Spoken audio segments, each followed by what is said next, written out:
Listen, if you are like most of my audience that watches me on YouTube, you're probably a coach or a consultant or an agency owner, and you want to make $100,000 a month with your business. And that's what my channel really is kind of all about. It's all about scaling your business to $100,000 a month. I've helped 30 people do it, and I myself have done it in coming up on 3 businesses. We've got a new offer we're launching, and it's gonna more than likely get there as well. And one of the books that has helped me do this for myself and for my clients, you probably already saw it in the thumbnail.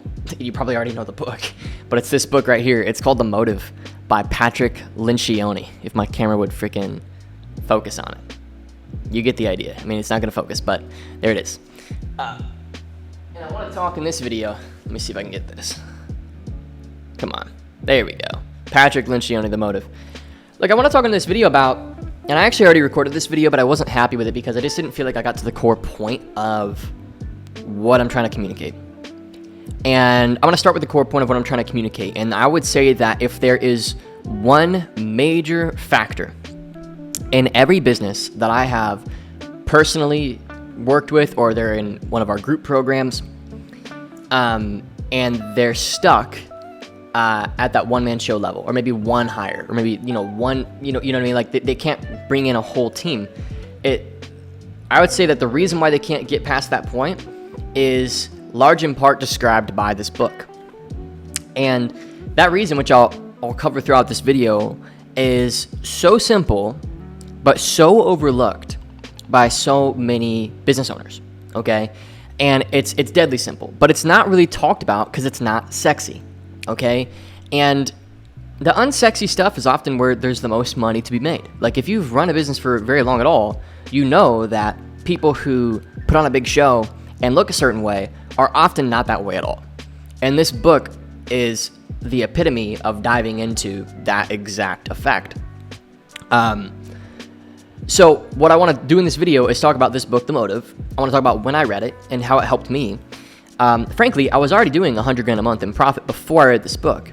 However, it was in such an unsustainable way, and it was in a way that just would not last, because the way that I was doing it required so much of me, and especially now that I'm married and I have a kid and everything, I just realized, like, that's not a good way to run a life. You know, you want to build a business that serves your life and makes it kind of an easy flow to step into doing what's required of you and step back out and do what's required of you elsewhere, especially if you have a family, especially if that.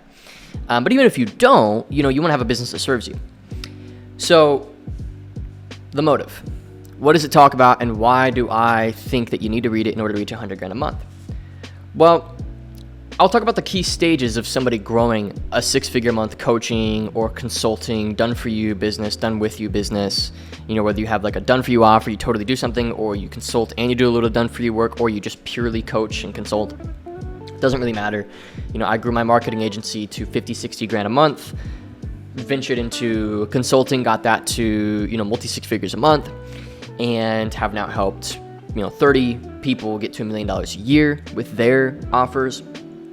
And the reason why people get stuck at $20,000 a month, and I'll boil it down right now, is they have no clue how to rally a team behind a mission. They maybe know how to hire. They may be aware of like hiring pipelines. They may be aware of like good questions for interviews. They maybe know phrases like setter, closer, CSM, or whatever, or they technically know what things look like. But then they look at somebody else's business and they're doing multiple 6 figures a month, or $1 million a month, or a couple $1 million a month. And they're like, I know all the rules that I need. They have those rules. Why is it that they just have this like energy to them? And if you've ever done this, where you've looked at somebody else's business, or you've maybe peered into like they've got this like culture, this energy. Well, arguably the reason why that is because the leader is leading for the right reasons. Let me tell you a story to drive this point home. When I was 21, I had my first series of 6-figure months, profit. And a lot of that was because I had amazing people on the team. I had picked amazing people to have this journey with me. And so what happened was I started to get to that point of success, and honestly, I let it like change me a lot. And I started to make $100 grand a month profit. And some of the first things that I did was I went out and I got an $80,000 car and then a $120,000 car. Okay.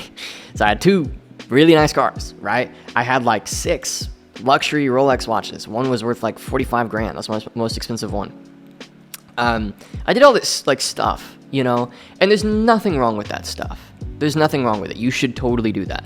But the problem is when that sends a message that that's more important than the mission of the business, right? Nothing wrong with that stuff. Enjoy that stuff. Those are amazing trophies. But when it starts to send a message that the mission of the business comes behind that stuff, there becomes a problem. I think people who make a lot of money totally deserve that stuff. But your team is a delicate thing, and that if they don't believe that you're doing it for the right reasons, they're not going to be bought in. Okay, they're not going to fight this fight with you. If the mission is for everybody to make a lot of money, then the problem with that is your customers lose too. So you could have a mission-driven organization where you want everybody to make a bunch of money, but then your customers suffer. You're right. So your team suffers when you make it all about the customer. Your customer suffers when you make it all about the team. So you have to have a mission-driven leader. So the motive, the premise behind the book is there's plenty of books about how to lead and like structures of things, but there's not a lot of books about why you should lead. And I think that that's brilliant. And so Patrick Lencioni tells the story of essentially an up-and-coming executive who, I won't spoil the story. I think you need to read the book. But the premise is the reason why he was leading is why he couldn't get the job done. Right? He saw being in charge and having people and having as many people under him as possible as almost like a status thing. And he wanted to have a lot of control and power. And he realized that that was why it wasn't working. And so what's the point? Well, essentially, if you're trying to go from 10 or 20 grand a month to 100 grand a month or more, what you have to do is move from, and this is a great example of somebody that I helped do this was my client's Frederick. He was on this channel a while back. I think since then he's actually turned off the business for I think personal reasons. But at the time I took him from 30-ish grand a month to $250,000 a month. So 200, maybe 250 grand a month, something like that. And a big point that I drove home for this student and these clients was, hey dude, like don't just have setters and closers. Don't just have coaches. Like, why does this business exist? Why should somebody want to fight this fight with you? Because there's plenty of ways people can make money. If they're smart enough to make 10 grand a month here, they're smart enough to make 10 grand a month somewhere else. You know what I mean? And so you have to have a reason, a mission. And you have to believe in that mission and care about it and demonstrate care about it and actually believe in it yourself. You can make 30, 40, 50 grand a month, maybe even 100 grand a month, being super money driven. But you can't create a sustainable business if the only thing you want is money. You have to create a higher, more elevated reason why the business exists, and you as the leader have to become more mission-driven than anybody else on the team, to the point where you're willing to make sacrifices both personally and financially to, acquire the end that mission speaks to, right? And so don't let this, taint you though. Make a bunch of money. Enjoy life. Like, buy nice stuff, do nice things, make a ton of money. I'm not saying you shouldn't make money. People tend to like binary with this. It's either you're money driven or you're not. Like, that's not what I'm saying. Make a boatload of money. However, do not let your team see that or feel more like that the money is more important than the mission. If they feel that, you lose trust. And trust is really one of the cornerstones of any organization that lasts more than a year or two. A lot of the reason why, by the way, businesses in the coaching space, especially in the coaching space, pop up and are gone is because they're not moving at the speed of trust.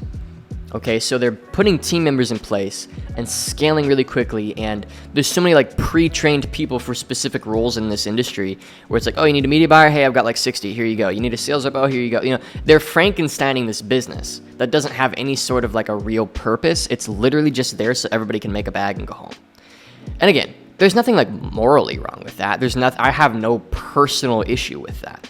But what I'm saying is getting to and staying at 100 grand a month for a very, very long time means having 3 hires. Ideally, you have a coach or somebody to help deliver the end that you promise. So a client success manager or a coach or somebody who does a lot of the client work alongside or for you. A sales rep who gets people across the door, and maybe you have an appointment setter, somebody who actually funds the sales rep's calendar, gets the sales rep opportunities, whether that's through calling your leads through your ads, or it's hopping into your direct message and setting up those appointments or whatever it is, right? Those 3 hires, that system right there, first you hire a coach, then you hire a setter, then you hire a sales rep at the very, very end. That system is how I've gotten 30 students to $1 million a year. And the ones who are still there, after, I've done this now for 3 years, I've got a handful of students that are still there. And the ones that are still there, they follow the message of this book. They follow the idea that why you're doing it matters way more than how you do it. People are so obsessed with the functional, organizational changes. How long should their team meetings be? What should they talk about? What's the cadence of them? How do you structure them? Stuff like that. And they don't talk about why they're even doing it. That's why I love this book, because it gets to the root of things. And the root is why you're doing it. One of my earlier mentors, he is local, and he actually was a client of mine back in the day. So I signed him for like $3,500 a month, did some done for you work, did some done with you work for his business. And they were an electric installation company here local to Indy, and he's still a friend, and I'll text him sometimes. At the time, he said something that was really profound to me. He's like, as a business owner, you serve 2 groups of people. You serve your team and you serve your clients. So what does that mean practically? People know what it means to serve your clients. Like, I don't have to go into that. What does it mean to serve your team? To serve your team means to have an organization or a business where they're better off having worked there than they would have been had they not, and not just financially. Right? So, for example, and I'm very proud to say that I've now had 2, maybe 3, arguably 3 people build 7-figure businesses, right, after having worked in my business because of what they learned having worked here, right? And every single one has my blessing, and every single one I'm immensely proud to have played that role for them, right? And that's because, and I'm not perfect at this, okay? I have made so many talent mistakes. I have made promises I can't keep. I have overshot somebody's earnings, and then they come in and they don't make anywhere near that much. I have brought in the wrong person, and it totally hurts like the culture of things. Like, I've made all the mistakes, okay? But some things I've done right are that. And I've had 3 people now build a 7-figure business, and every single one, they credit directly. When I'm on the phone with them, like, dude, I would not be here if it weren't for this. And that's because I honestly believe that my intentions is what I've worked on. My heart posture as to why I'm doing this in the first place is the thing that I've worked on the most. And to be honest, you're kind of forced into that posture over a set amount of time. If you don't already have that feeling of the reason why I'm doing this is for the mission, the reason why I'm doing this is for the people, then you'll be forced there eventually, because it's the only sustainable pathway through business.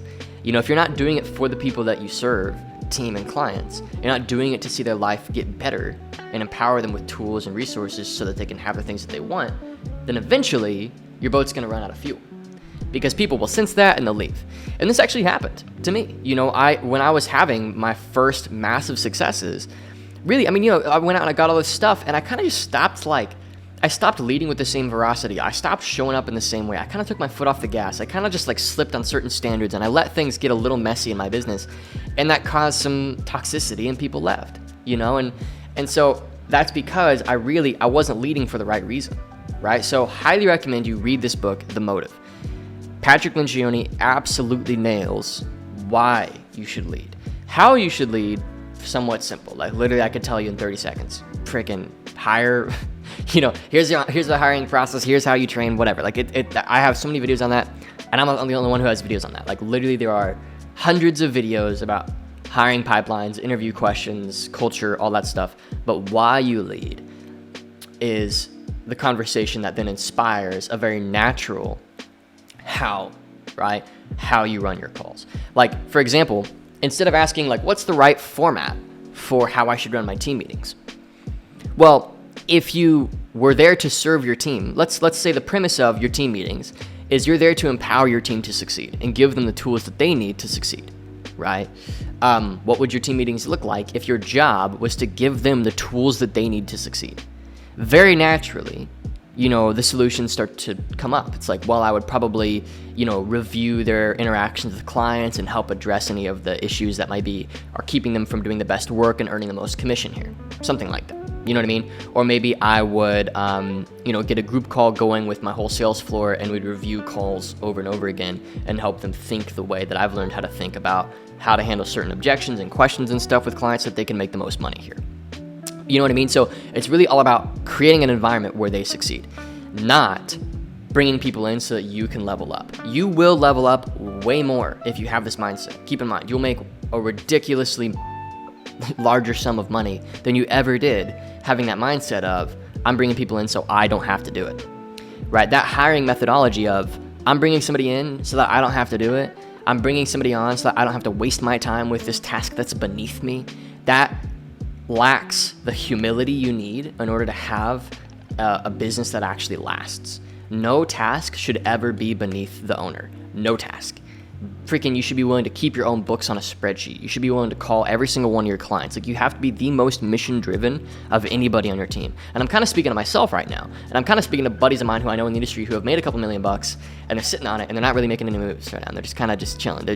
You're letting the wrong things get to you. The people who make the most money, the people who serve the most people, and go the furthest, understand and live in a state of servant leadership and humility. Your job is to make their life better, team and clients.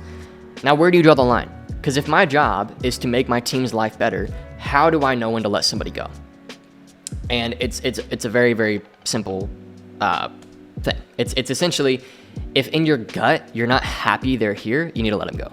It's really that simple, because you're making their life worse by keeping them here. The servant leadership mindset, the humble, I'm here to serve you, here to make your life better attitude says, I'm not going to keep you in a place where you're not happy and I'm not happy. Because if I'm not happy, you're not going to be happy. You're not going to get what you're wanting. I'm not going to get what I want. If you're not getting what you want, you need to leave, right? Because you're not growing. You're not growing here. If somebody's not growing in your organization, getting better, they really shouldn't be there. Okay? Or if they're not happy with what they're getting paid, they really shouldn't be there. Okay, so highly recommend this book, right? I mean, you really only need 3 hires to make 6 figures a month. My channel really is all about making 6 figures a month. It's all about making 6 figures a month. And because I believe that once you reach 100 grand a month in earnings, like, dude, your whole life changes. Like, I remember my first 6-figure month, and I remember it was actually pretty emotional for me, because I had put it kind of on a pedestal for a really long time, like maybe 2-3 years. I put it on a pedestal, and I finally did it. And I remember this feeling of like intense elation, like in peace, and just like realizing, okay, not only did I do it, but I can do this, right? So there was the one-time win of having done it, but there was the knowing that I can, that I think meant more to me. And not only that, but it was the ability that I had to give. Like, that was when, so I bought my mom like a $15,000 like watch that first month that I had a 6-figure month, right? And I did all these little things. And to be frank, I spent like way too much money. And it probably lended into a part of why at the time what I had built wasn't the most stable. But I did do it. And I think that what I want to help you do is get there and do it right and make it sustainable. And a part of that is, why you even lead in the first place, right? Because if you just hire so you don't have to do it, like, that's not it. Like, you got to hire because you have higher leverage tasks that would add more value to the end consumer and your team if you focused on them, right? And you got to find what that is for you as the business owner and focus on those tasks. Okay, so highly recommend the book, The Motive, if you want to reach 6 figures a month with your coaching or consulting or your agency business. It's kind of a must read. It's like one of these books where until you read it, you probably don't have the right perspective on how to lead, why to lead, what that really looks like. And it's in story format, so it's super digestible. And you really have no excuse not to read it if you're trying to reach $1 million a year or even 8 figures a year. Like, I've got students of mine who have now gone on to have $1 million a month or 2, and I don't have a ton of them, frankly, not yet. But the ones who have done it, honestly, they embody this, like, my team is so important to me, I'm going to do anything I can to make them succeed kind of attitude. And yeah, I mean, have I made a ton of mistakes? 100%. I've made ridiculous mistakes when it comes to like team and hiring, and I'm not perfect at these things, but I've had some big wins that make up for all of it. Like people that I bring into my business, and while they're here, they sell like $1.5 million of my stuff, you know, and like people that go on to build 7-figure businesses because they worked here, and you know, all this stuff. And when I share this philosophy with like students of mine, I've got students who have been doing $1 million a year for like 2.5, 3 years now after coming to me at like 10 grand a month. Like one, his name's Connor. Still doing about $1 million a year, came to me at like 8, 10 grand a month, something like that. And a big thing he took away was this stuff. It was seeing how to lead his team. You know, and I may have referenced them already, but I have another client of mine, his name's Frederick. I took him from 30 or 40 grand a month to $250,000 a month in the span of about 4 or 5, maybe 6 months. And a big thing again was he was like thinking like setter, closer, right? He wasn't thinking mission. He wasn't thinking why we're here. He wasn't thinking empowering my team so that they can succeed. And if you think that way, it builds something way more sustainable and way longer term. So look, hopefully you enjoyed this video. If you want my one-to-one support on getting to 6 figures a month, information's in the description. Check it out. Definitely worth at least just giving it a peek, because at the end of the day, I'm on a mission to help more people live the life of freedom that I feel God has blessed me to have because of my ability to craft offers, sell them, work with people, and do something that I love every day. I want more people to have that feeling. I want more people to be earning at least 100 grand a month with what it is that they do, their expertise, their coaching, their consulting, their service, their agency, whatever it is that you do. And a lot of it is the same stuff, repeated over and over again. You know, first principles thinking has enabled me to, across many different contexts and industries, help people achieve the same results no matter what it is that they do, because it's all the same first principles. You know what I mean? It's all the same core fundamental things. So no matter what it is that you do, if you're good at it and you like it and you're excited to do it for people and you want to get it to 100 grand a month, highly encourage you. Links in the description. Get to know what I have to offer, because you know it's been the linchpin for a handful of really valuable clients that I love getting to work with, and maybe it could be the same thing for you. So check it out. Hopefully you enjoyed this video. Pick up the book, The Motive, and I'll see you in the next video.